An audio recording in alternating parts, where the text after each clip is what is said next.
Hi,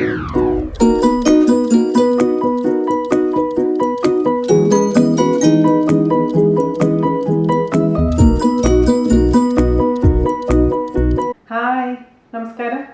എന്തുണ്ട് വിശേഷം? എല്ലാവരും സുഖം തന്നെയെന്ന് വിശ്വസിക്കുന്നു. എൻ്റെ പനി മാറി, പക്ഷേ കോൾഡും ചുമയൊന്നും മാറിയിട്ടില്ല. അതുതന്നെ സൗണ്ട് എപ്പോഴും പ്രശ്നമാണ്. 2-3 ദിവസമായിട്ട് മനസ്സിന് ആകെ സുഖം ഉണ്ടായിരുന്നില്ല. നിങ്ങൾക്കും അങ്ങനെ തന്നെ ആയിരിക്കും അല്ലേ? കാരണം നമ്മുടെ പ്രിയപ്പെട്ട ബാലഭാസ്കറും അതുപോലെ തന്നെ കുഞ്ഞും വിട പറഞ്ഞിരിക്കുകയാണ്. അപ്പോൾ അത് ഏതൊരു മലയാളിക്കും എന്തോ നമ്മുടെ ആരും അല്ലെങ്കിൽ പോലും വല്ലാണ്ട് മനസ്സിൽ നോവിച്ചു അവരുടെ ആ വിട പറച്ചിൽ. അപ്പോൾ അവരുടെ ആത്മാവിന് നമുക്ക് നിത്യശാന്തി നേരാം. അതല്ലേ നമുക്ക് ചെയ്യാൻ പറ്റുള്ളൂ. അതുപോലെ തന്നെ ലക്ഷ്മിക്ക് ഇതെല്ലാം സഹിക്കാനുള്ള ശക്തി ദൈവം കൊടുക്കട്ടെ.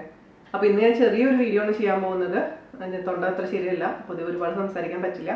അപ്പോൾ ഇന്ന് ഞാൻ ചെയ്യാൻ പോകുന്നത് ഐസിങ് ഷുഗർ വീട്ടിൽ എങ്ങനെ ഉണ്ടാക്കാമെന്നാണ്. അപ്പോൾ ഒരുപാട് പേര് എൻ്റെ അടുത്ത് ചോദിച്ചിട്ടുണ്ടായിരുന്നു, ബേക്കൊക്കെ ചെയ്യുന്ന ആൾക്കാർക്ക് ഐസിങ് ഷുഗർ കൂടുതൽ വേണം അല്ലേ. അപ്പോൾ ഇത് 2 ഇൻഗ്രീഡിയൻറ്റ് വെച്ചിട്ട്, നമ്മുടെ വീട്ടിലുള്ള 2 ഇൻഗ്രീഡിയൻറ്റ് വെച്ചിട്ട് നമുക്ക് ഈസി ആയിട്ട് ഉണ്ടാക്കിയെടുക്കാം. അപ്പോൾ വളരെ എളുപ്പമാണ്. അപ്പോൾ നിങ്ങളെല്ലാവരും ട്രൈ ചെയ്ത് നോക്കുക. അതിനുശേഷം അഭിപ്രായം പറയാൻ മറക്കരുത്. അപ്പോൾ ഒട്ടും താമസിക്കേണ്ടത് നമുക്ക് എങ്ങനെയാണ് ഐസിങ് ഷുഗർ വീട്ടിൽ തയ്യാറാക്കാം എന്ന് നോക്കിയിട്ട് വരാം. ഓക്കെ, അപ്പോൾ നമുക്ക് എങ്ങനെയാണ് ഐസിങ് ഷുഗർ ഉണ്ടാക്കാമെന്ന് നോക്കാം.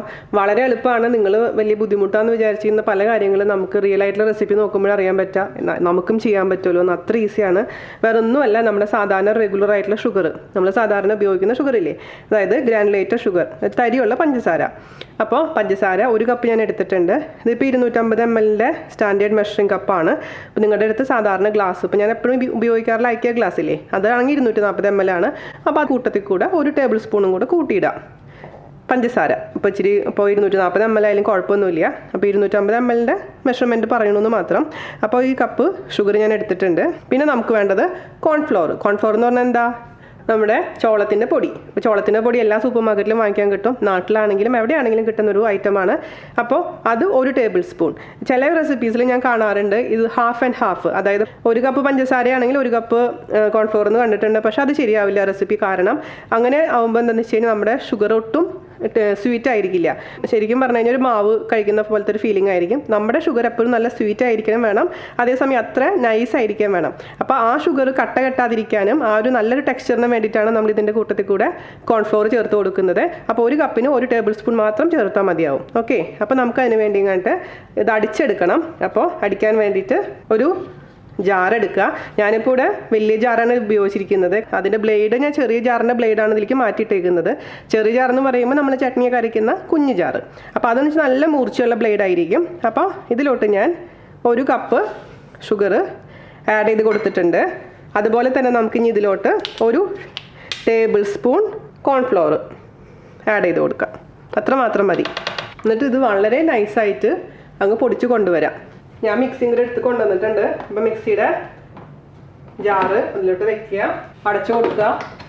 എന്നിട്ട് നമുക്ക് കണ്ടിന്യൂസ് ആയിട്ട് അടിക്കാൻ പാടില്ല, കുറച്ച് ഗ്യാപ്പിട്ട് അടിക്കണം, അല്ലെങ്കിൽ ചൂടാവാനുള്ള ചാൻസ് ഉണ്ട്. പിന്നെ നല്ല നൈസായിട്ടുള്ള മൈദപ്പൊടി പോലെ ഇരിക്കുന്ന പൊടി ആവുകയും വേണം. ഓക്കെ, അപ്പോൾ ഹൈ സ്പീഡിൽ നമുക്ക് ഇതങ്ങ് ഒന്ന് ഓഫ് ചെയ്ത് കൊടുക്കുക. പിന്നെ നിങ്ങൾ ഏറ്റവും കൂടുതൽ ശ്രദ്ധിക്കേണ്ട കാര്യം എന്താണെന്ന് വെച്ച് കഴിഞ്ഞാൽ ഈ ജാറ് എപ്പോഴും നല്ല ഡ്രൈ ആയിരിക്കണം. ഒട്ടും വെള്ളം ഉണ്ടാവാൻ പാടില്ല. അത് എപ്പോഴും ശ്രദ്ധിക്കുക. എല്ലാന്ന് വെച്ചാൽ നമ്മൾ ഇട്ട വശം തന്നെ നമ്മുടെ ഷുഗറിന് എന്ത് സംഭവിക്കും? ആകെ നനഞ്ഞു പോകും അല്ലേ. അപ്പോൾ അതുകൊണ്ട് അത് ശ്രദ്ധിക്കുക. നമുക്ക് വീണ്ടും അടിച്ചു കൊടുക്കാം. ഇത് തുറക്കുമ്പോഴാണെങ്കിലും ഇതിൻ്റെ ഈ ഭാഗം, വായ്ഭാഗം ഒന്ന് നല്ലതായിട്ട് തട്ടി കൊടുക്കുക. കാരണം എന്താണെന്ന് വെച്ച് കഴിഞ്ഞാൽ ഈ ഫോഴ്സിൽ നമ്മൾ അടിക്കുന്ന സമയത്ത് ഈ പഞ്ചസാര മുഴുവനും മേലത്തെ ഭാഗത്ത് വന്ന് അടപ്പിൻ്റെ ഭാഗത്ത് വന്നിരിപ്പുണ്ടാവും. അതൊന്ന് തട്ടിക്കൊടുക്കുക. എന്നിട്ട് പതുക്കെ തുറക്കുക അടപ്പ്. അപ്പോൾ കുറച്ച് പഞ്ചസാരയുടെ മേലത്തെ ഭാഗത്ത് അടിയാണ്ട് വന്ന് കിടപ്പുണ്ടാവും. അതൊരു സ്പൂണോ അല്ലെങ്കിൽ കയ്യോ വെച്ചിട്ട് നന്നായിട്ടൊന്ന് താഴോട്ട് അങ്ങ് ആക്കി കൊടുക്കുക. വലിയ ജാറിൻ്റെ ഗുണം എന്താണെന്ന് വെച്ച് കഴിഞ്ഞാൽ പഞ്ചസാരയ്ക്ക് അടിയാൻ സ്പേസ് ഉണ്ടാവും നല്ലോണം. പിന്നെ ഒരുപാട് മേലെ ഭാഗത്തേക്ക് പൊന്തി വരില്ല. അപ്പോൾ ഞാൻ എപ്പോഴും ഞാൻ പറഞ്ഞ പോലെ ഒരു ബ്ലേഡ് ഇതിനോട്ട് മാറ്റി വെക്കുന്ന കാരണം എനിക്കിതൊക്കെ അടിക്കാൻ എളുപ്പമാണ്. അപ്പോൾ ഒന്നും കൂടെ അരിയാനുണ്ട്, പൊടിയാനുണ്ട്. കാരണം ഇപ്പോൾ നോക്കുമ്പോഴും ആ ഷുഗറിൻ്റെ തരി നമുക്ക് ഫീൽ ചെയ്യുന്നുണ്ട്. അങ്ങനെ ഫീൽ ചെയ്യാനേ പാടില്ല. നല്ല നൈസായിട്ടുള്ള പൊടിയായിരിക്കണം. അപ്പോൾ നമുക്ക് തുറന്ന് നോക്കാം. അപ്പോൾ ഈ പറഞ്ഞ പോലെ ഒന്ന് തട്ടി കൊടുക്കുക, എന്നിട്ട് വീണ്ടും നോക്കുക. അപ്പോൾ നല്ല നൈസായിട്ട് അങ്ങ് പൊടിഞ്ഞിട്ടുണ്ട്.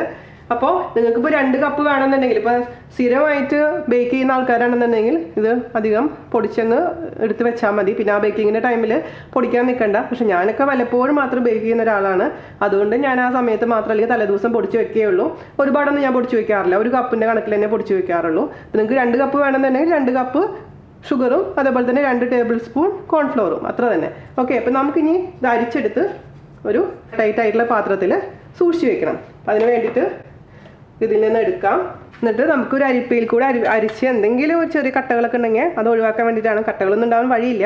എന്നാൽ പോലും നിങ്ങളുടെ അടുത്ത് ഏത് അരിപ്പയാണെങ്കിലും കുഴപ്പമില്ല. സാധാരണ വലിയ അരിപ്പയാണെങ്കിലും അല്ലെങ്കിൽ ജ്യൂസ് അരിപ്പയാണെങ്കിലും എങ്ങനത്തെ അരിപ്പയാണെങ്കിലും കുഴപ്പമൊന്നുമില്ല. ഞാനിതിപ്പോൾ കേക്ക് ഉണ്ടാക്കുമ്പോൾ കുറച്ചും കൂടി ഈസി ആയിട്ട് അരിക്കാൻ വേണ്ടിയിട്ട് ഉള്ള അരിപ്പയാണ്. ഇത് ഐക്കിയിൽ നിന്ന് വാങ്ങിച്ചിട്ടുള്ളതാണ്.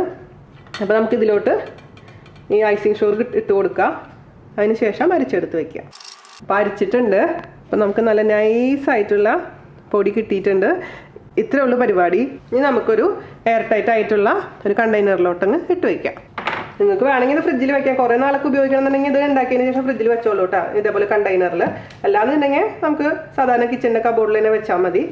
അപ്പോൾ ഞാൻ എളുപ്പത്തിലേക്ക് ഇടാൻ വേണ്ടി ഇങ്ങനത്തെ ഒരു പേപ്പറിലോട്ട് മാറ്റിയിട്ടുണ്ട്. എന്നിട്ട് നമുക്ക് നമ്മുടെ കണ്ടെയ്നറിലോട്ട് അങ്ങ് ഇട്ട് കൊടുക്കാം. അപ്പോൾ പുറത്തൊന്നും വീഴാണ്ട് നമുക്ക് സാധനങ്ങൾ നമ്മുടെ കണ്ടെയ്നറിലോട്ട് ഇടാൻ പറ്റും. അപ്പോൾ നമ്മുടെ ഈസി പീസി ആയിട്ടുള്ള ഐസിങ് ഷുഗർ റെഡി ആയിട്ടുണ്ട്. അപ്പോൾ എല്ലാവരും ട്രൈ ചെയ്ത് നോക്കുക. കേക്ക് ചെയ്യാൻ താല്പര്യമുള്ളവരെല്ലാവരും ഐസിങ് ഷുഗർ ഇതേപോലെ ഉണ്ടാക്കി വെക്കുക. അപ്പോൾ അടുത്ത അടിപൊളിയായിട്ടുള്ള റെസിപ്പി ആയിട്ട് വരുന്നവരെ നന്ദി, നമസ്കാരം. Thank you.